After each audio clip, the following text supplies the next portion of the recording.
Hi, my name is Jolina Jasperson, and I'm going to walk through my implementation for the P1 system calls project for COP4600. I created system calls that handle a process logging system in the kernel. I'm already got my VM started up, and I'm in the applicable directory. First, let's look at the kernel changes in sys.c. I added this static log level variable here that's initialized to 0 to store our process log level. For my first system call, get process log level simply returns the current log level value to any process that calls it.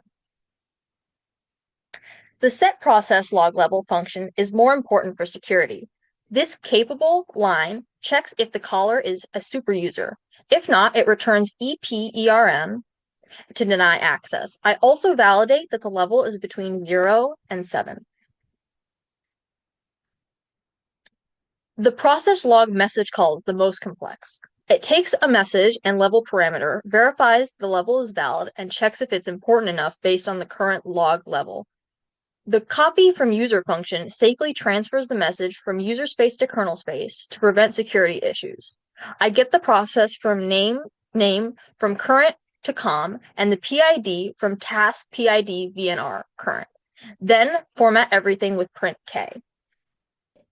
Next, let's look at syscall64.table.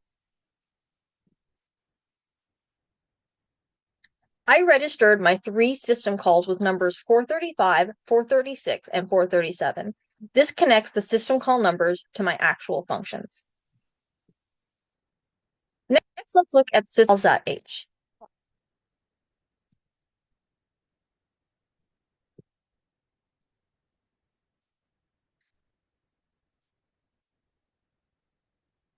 In syscalls.h, I added these prototypes so the kernel knows the parameters and return types for my functions. Next, let's look at the library implementation.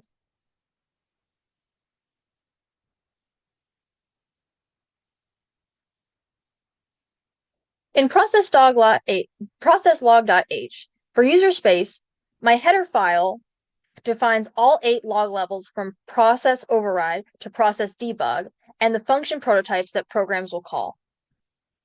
Looking at processlog.c, my implementation provides 3 main functions that wrap the system call with proper error handling. The harness function here exposes raw syscall parameters and translate return values, letting testers directly verify my security implementation. Next, let's look at the makefile. The simple makefile builds everything into libprocesslog.a. Lastly, let me demonstrate the functionality. First, getting the current log level.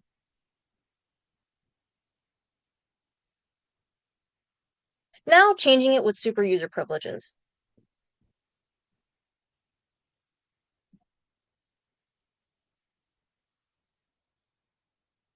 Next, this library test verifies all functionality, including security checks.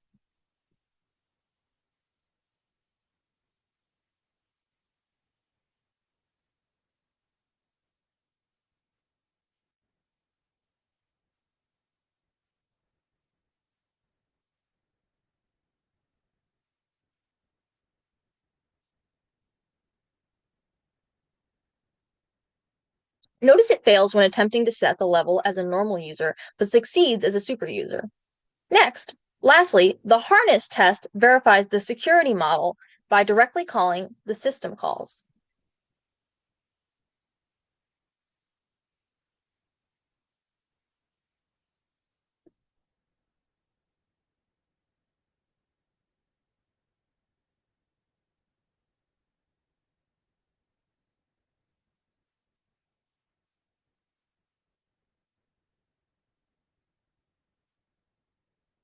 Again, we see the security checks work properly, message filtering works correctly, and we handle invalid inputs appropriately. To summarize, I've implemented a process log level system with proper security checks, safe message handling, and a clean library interface. The system calls interact correctly with the user space library, and all test cases pass successfully. Thank you for watching.